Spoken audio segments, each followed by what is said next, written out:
Est-ce que comme moi, vous en avez marre de vous répéter à longueur de journée avec vos enfants?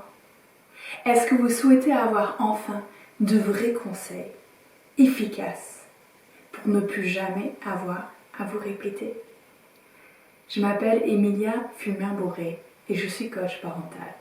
J'accompagne les mamans qui souhaitent se sentir épanouies dans leur vie de maman. Avant d'aller plus loin dans les conseils et astuces que j'ai à vous donner aujourd'hui, je vous invite à me mettre un petit pouce, un petit like et aussi à vous abonner à cette chaîne. Vous avez le lien juste en dessous. Abonnez-vous pour vous assurer d'avoir encore et encore au travers chaque vidéo de nouveaux conseils, de nouvelles astuces pour aller décrocher la parentalité qui vous ressemble et qui est juste pour vous. Dans la question du jour, comment je fais pour arrêter de me répéter? C'est tellement agaçant de nous répéter à longueur de journée. C'est dur en fait de se sentir qu'on se fout de ce qu'on dit quoi. On n'est ni entendu, ni écouté, ni comprise.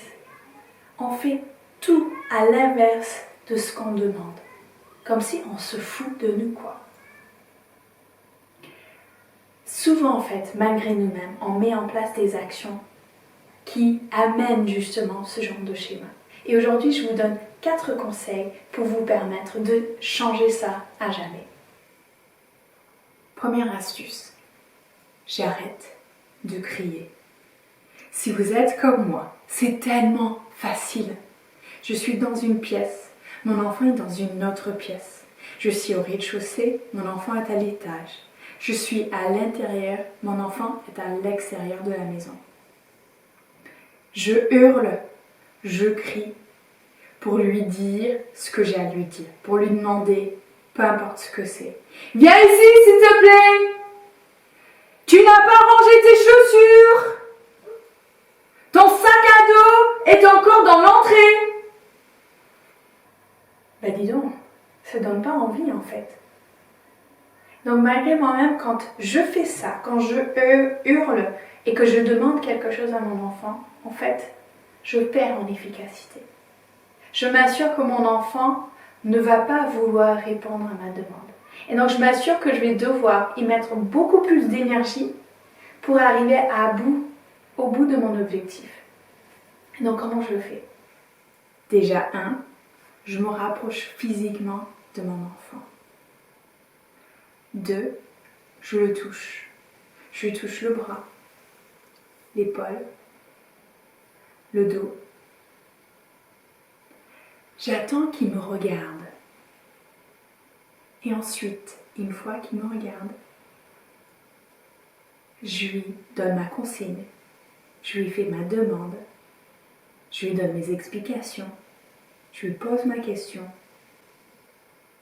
Mon objectif dans cette première étape, c'est d'avoir toute son attention. Parce que plus j'ai son attention, plus il va entendre et intégrer ce que je lui dis. La deuxième étape, c'est de lui demander un accusé de réception. Je lui pose une question sur ce que j'ai dit. Par exemple, est-ce que tu peux me dire ce que je viens de te dire? Est-ce que tu peux me dire ce que tu as compris? Est-ce que tu peux me répéter ce que tu as entendu? Mon objectif n'est pas de faire un robot de mon enfant. Mon objectif est double par contre. C'est de m'assurer qu'il a bien compris et entendu ce que je lui ai demandé, ou ce que je lui ai dit, ce que je lui ai expliqué. Si, quand il me répète ce qu'il a entendu, je me rends compte qu'il a mal entendu, mal compris, je profite pour lui réexpliquer, lui dire non, c'est pas ça que je voulais dire ça. Et je continue jusqu'à ce que je sois certaine qu'il a bien entendu et compris ce que je lui disais ou demandais. La deuxième partie d'objectif, c'est de augmenter, lui demander de se servir de ses capacités de réflexion et de mémoire. Pourquoi? Parce que quand j'entends quelque chose et que juste derrière, je le répète à l'autre, j'augmente mes capacités de retenir ce que j'ai entendu et de le garder dans ma mémoire pour le futur. La troisième chose, c'est de faire des rappels. Quand je vois que mon enfant ne fait pas ce que je lui ai demandé, ou que mon enfant fait ce que je lui ai demandé d'arrêter de faire, dans ce cas-là, je vais lui poser une question de rappel. Mais ce n'est pas moi qui vais faire le rappel, c'est lui. Je vais lui demander par exemple, est-ce que tu te souviens de ce qu'on a dit tout à l'heure? Est-ce que tu te souviens de ce que je t'ai demandé? Est-ce que tu te souviens de ce qu'on a discuté? Là encore, mon objectif, c'est de faire travailler les capacités de réflexion et de mémoire de mon enfant. Plus je fais travailler ces capacités-là, plus je vais augmenter là encore mes chances d'arrêter de répéter. La quatrième étape, c'est valoriser. Et le plus possible, valoriser tout de suite. Sinon, après, c'est pas grave. Mais le plus tôt on valorise ce que l'enfant est en train de faire, le plus on va avoir d'impact sur ce qu'il fait. Et quand je valorise, je ne dis pas bravo, super, génial. Ces choses-là vont me couper l'herbe sous le pied. Ça enlève tout le pouvoir de la valorisation en fait. Donc ce que je veux faire, c'est décrire dans des détails ce qu'il fait. Lui dire par exemple merci, j'aime, je suis fière de toi. L'idée en fait, peu importe ce qu'on dit, mais c'est d'être le plus précis possible dans ce qu'on dit et de le dire avec quelque chose qui vient du cœur en fait. C'est de sentir nos émotions à nous, de sentir notre joie, notre amour pour notre enfant, de sentir le bien-être que ça nous amène que de le voir faire ce qu'on lui a demandé de faire. Et quand je communique ça à mon enfant, c'est là où la valorisation a un vrai impact. C'est là où c'est fort. C'est là où ça donne envie à mon enfant de collaborer avec moi et de répéter ce que je lui ai demandé de faire. Et en fait, c'est quoi la différence avec ces 4 étapes?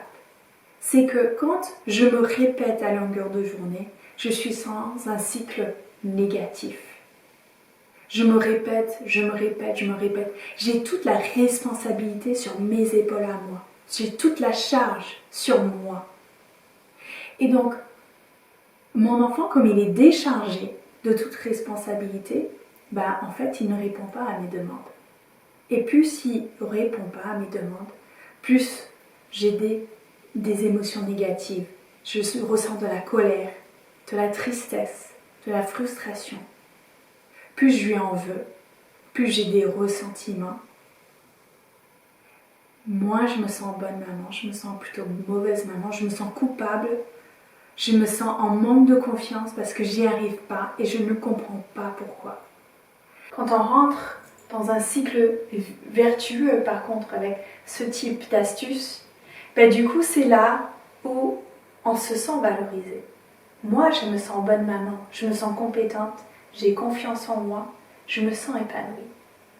Et mon enfant, lui, il porte une partie de la responsabilité. Pas toute la responsabilité, je porte ma part, il porte sa part. Il voit, il sent le regard positif que je porte sur lui. Et plus il se sert de ses capacités intellectuelles à lui, plus il a ce regard positif qui est porté sur lui, plus il va collaborer avec moi, plus il va répondre à mes demandes, plus il va se sentir fort et compétent. Et donc c'est là où le cycle vertueux est très très fort. Et c'est ça que je vous invite à aller. Si vous avez des questions sur ce que j'ai expliqué aujourd'hui dans ces astuces, n'hésitez pas à me laisser un commentaire. Mettez-moi aussi un petit pouce, un petit like. Et n'hésitez pas, je vous invite vraiment à vous abonner à cette chaîne pour avoir un maximum de conseils et d'astuces sur votre parentalité. Si aujourd'hui vous avez besoin d'aide, vous cherchez à en avoir encore plus des astuces, je vous offre aujourd'hui une conférence pour vous permettre d'aller encore plus loin dans votre parentalité. Et je vous mets aussi en lien à cette vidéo, un lien si vous souhaitez avoir un coaching privé avec moi.